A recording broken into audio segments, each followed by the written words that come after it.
the aggression from the public and from the media to attack the community. I mean, portrayed us as the innocent victims of hearsay. Yeah. It was total hearsay. And when we went up to up there to the Parliament House, and he ran away from us. I mean, if you were so worried about protecting women and children, why do you run? You don't need to hide. Unless you got something to hide, or you've got a guilty conscience. You know? Sorry, I just got a question. You were saying that the houses in Lockridge were all funded and designed by the community. Who did you say actually initiated that and helped you build the community? There was ATSIC. ATSIC was... Her brother got onto ATSIC. What is, sorry, that was an Aboriginal organisation, okay. ATSIC, and they had funding for communities. And her brother got on because the other one that Neil will probably remember was Lenny Colvan, rest in peace. And he came out one day to see Louis, I think, and your dad probably. Yeah. Louis, rest in peace. And he said, the only way you're going to get help for your community is if you get onto ATSIC. And so everyone voted for Louis to stand for ATSIC. And Lenny Colvan, rest in peace, he was a great help. He told Louis how to go about it, helped him make leaflets, you know, took him around to where Noongar people were living in houses and say, you know, he was going to be representing Noongar people on ATSIC. It's all ATSIC was all Aboriginal. And he got on, and he'd never been a public speaker, but everyone then used to say, oh, he speaks so well, he's explaining, oh, I never knew this until I heard Louis say that. You know, I'd see other people at other meetings, and then, but anyway, that's what he did. He got the funding from ATSIC to sort of help the, you know, proper housing, and the housing was because we got the ideas of up north, because up north they, you know, up there they like outdoor, plenty of space, and we thought rammed earth, because you got rammed earth all in Fremantle, and we sort of put that idea, and we did, you know, designed separate kitchen, separate bedrooms, and in the middle you got the big, you know, where you could sit outside, or even summertime you sleep outside. I mean, it's catered. A great big living room. Catered for everything. And you say it's completely abandoned now. Completely abandoned. It just seems so ludicrous that you know, you build up such a. Well, the last house was finished in 2001, and by 2003, Gallup had decided to close it down. So the main... And Peter Foss showed up the truth of what Gallup did, but lots of people have never read Peter Foss inquiry. It wasn't just him, it was Foss. Yes. Who was it? Louise Pratt or something? Yeah, Louise Pratt, and another Labour one. Green's person. Robin Chappell. And Derek Tomlinson. Yes. The other Liberal. And I mean, it's not like a radical report, but it's not radical people. So nothing came of that. Nothing was turned around, and they didn't. Well, is this still ongoing? Can I say the story? No, of what we noticed. My son actually noticed is that we all went down to Parliament House when it was released. When it was November 2004, when Peter Foss's report was completed. And he did all of the 5 of them, did a really good inquiry. They had lots of witnesses. You know, Sharon went down as a witness, I did, I don't know if you did, Bella, but your dad did, and lots of people, Bevan Carter was a witness, and stacks of people all gave evidence to the inquiry. And Peter Foss was really on the ball. And he told us afterwards that the best submission that he had was the one that the Swan Valley community had prepared, and we started it when they were first evicted, because I don't know if you remember, her father went on hunger strike at Yeah. Parliament Yeah, House. that's why he And, called for the parliamentary inquiry to be And he said he wouldn't leave there till they were going to have till they have that inquiry. inquiry. Yeah. And so as soon as they did, then he stopped the hunger strike and went, you know, left Parliament House. So then from that moment on, like Bella mentioned, they went up to this other Aboriginal community, Saunders Street, and we just had a transportable there as an office. And we, like, with her father and probably Bella herself, lots of people would come up and remember things or say things they thought should go to this inquiry. So we started all these little files with little sections, and we made our submission. The inquiry was about that thick, and Peter Fuss said afterwards to your dad, yours was the best prepared and the most helpful and the most factual, most objective submission I had, better than any government departments, heads of department. And, you know, so I mean, we put lots of effort into it, and we must have put like nearly a year's work before the inquiry started, maybe 6 months, started taking evidence. But we've still got that. I must have got it. And what was the outcome of the inquiry? His outcome was that Jeff Gallup didn't have a proper basis for closing the community. For evicting and closing the community. And what year was that in? 2003 we got It it. started but evicted, and the inquiry was November 2004. It was tabled, Wow. and it went like, copies of the inquiry went like hotcakes, but I don't know if they've still got any. So the main demand of the community is to reopen Lockridge, Yeah. to have funds to rebuild The the housing homes. that was led by Western Australian Planning Commission that failed to. They took over the when we was evicted, they automatically became caretakers of the property, and their caretaker lease ran out in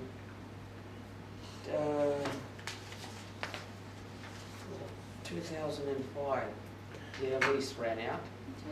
2005, and we found out, and then it sits there, totally abandonment. I mean, Is it owned by the government? yeah, it's owned by WA WA Planning Commission at the moment. It's in their hands. They started this big thing they advertised in the paper of what they want to do with the Purton and the Lockridge, because Purton is, you got prime property, Yeah. adjoining property, you got Purton land, and then you got Lockridge, and you got that real prime Real estate. And what Yeah. they're proposing to do with it at the Well, minute? they said all at park. do it a park, and as it has the remembrance thing there, and I mean, They talk of some how could you education. have Heritage Centre. Yeah, how They're could you- talking about putting an Aboriginal Yeah. Heritage Centre. That's I mean, right, that's yeah. another thing. And who is there? And everyone we know did submissions, like, because they asked for submissions, and stacks of people made submissions. And Of what they wanted to do with Yeah. the land? yeah, but Well, lots of- Swaltz and Western Australian Yeah, Planning that's right, Commission yeah. did that. They did this going around and consultation and asking every everybody there what they What? wanted to do, but with the The property. whole of the Swan With Valley the- community, yeah, or other people? Yeah. But it No, I don't was think- open to the public. Open to the public's opinion. I mean, we find it very, very disturbing, because what was done to us was illegal, and how could there be reconciliation when that happened? I mean, you And why cannot would put you a... want a heritage centre Yeah. on land that Yeah. you're not going to have your heritage if you don't protect your land? Yes. That's it. I don't get it. Would other Aboriginal you've got it people, all right. do That's other, exactly right. other That's families it. support you getting your homes back? Yeah, Or is there disagreement? No, there's a lot of support. Right. There's a lot of support out there because they know. That's where you come. Yeah, they know what happened. They seen all the evidence and things. I mean, they're totally ignoring the Peter Foster's inquiry. I mean, they turned a blind eye to it, and the government should be. I mean, they're frightened to come out and say, "Oh, we made a mistake. It shouldn't have been done." I mean, that they shouldn't have rushed that. I think to close down the community, they had to rush it through Parliament, and then everybody had to agree with it. I mean, by rushing that. It was amazing. Yeah, some sort of thing, and I mean Yeah. by doing that, that took away our rights. Yeah. Well, it was very instructive that they had to have Be very a careful of what they, bill. a bill to take it, and Yeah. that Take bill control totally of them. took away our rights. For a community of 40 or 50 And, people. and it's mainly innocent children, men. I mean, that took away the very thing of our human rights. I mean, It is a human rights issue. It really is. yeah. I mean, they rushed for that bill. I mean, so quickly. I mean, it had to be, And I think that, as you said, the racist part of that is that if it happened to any other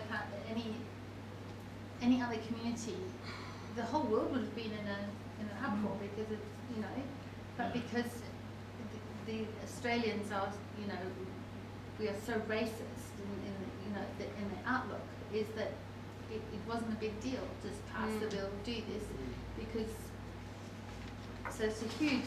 I mean, you got the Fitzroy, the Halls Creek.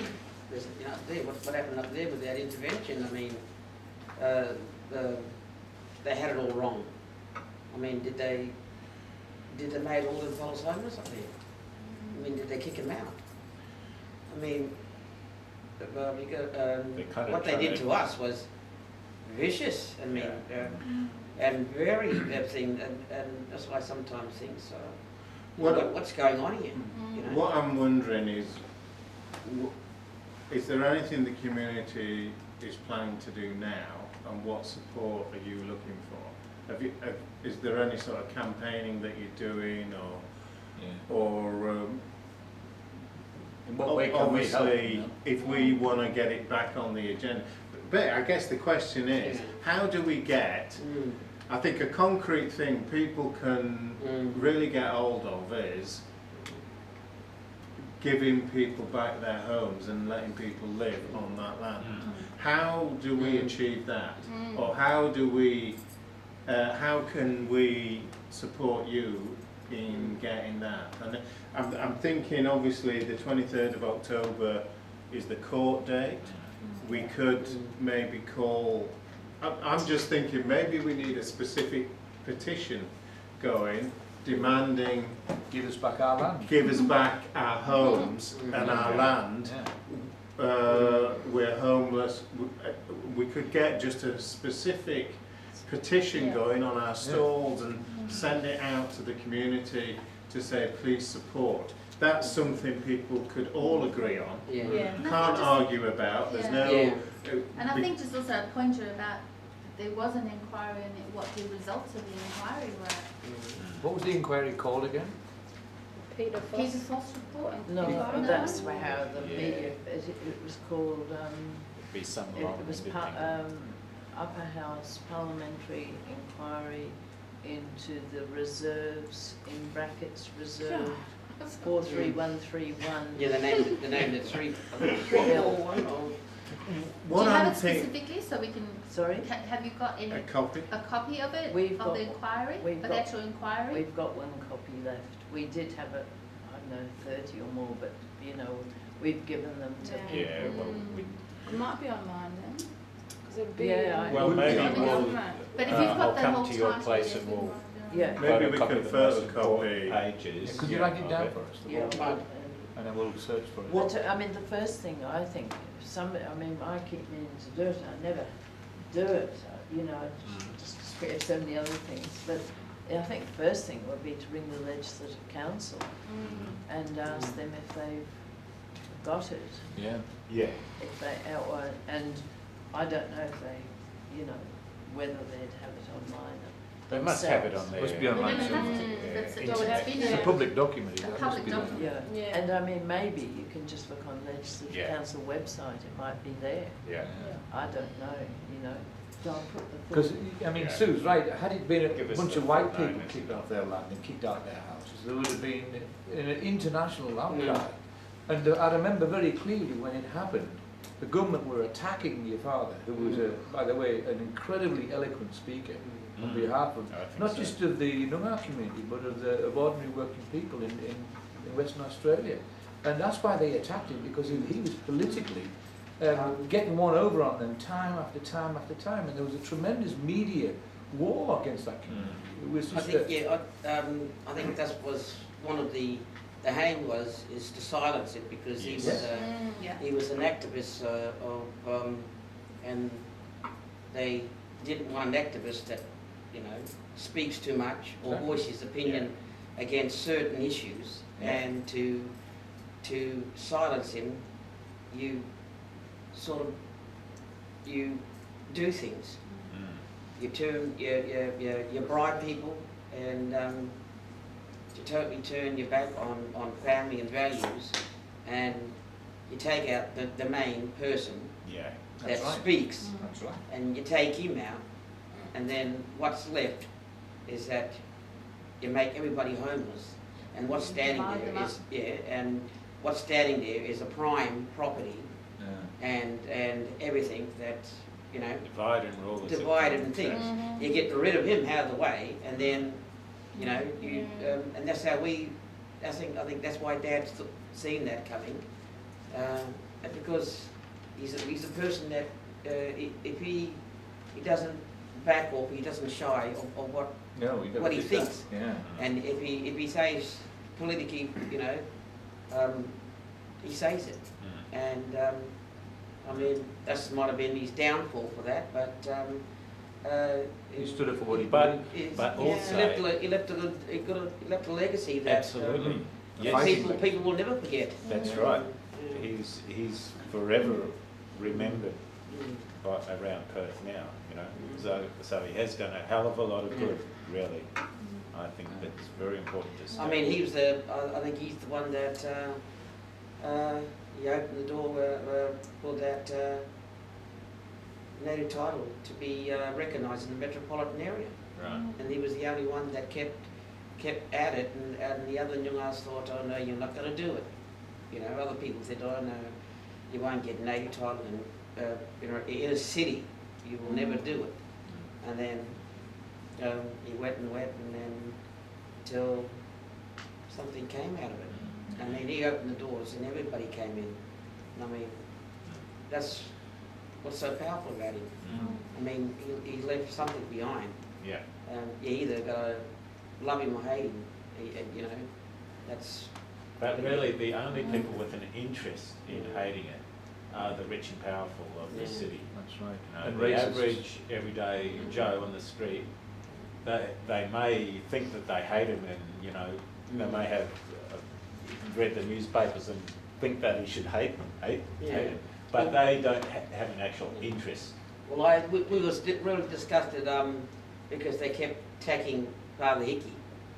I mean, for politicians to attack a priest and telling the priest not to do his church service is beyond any meaning of racism.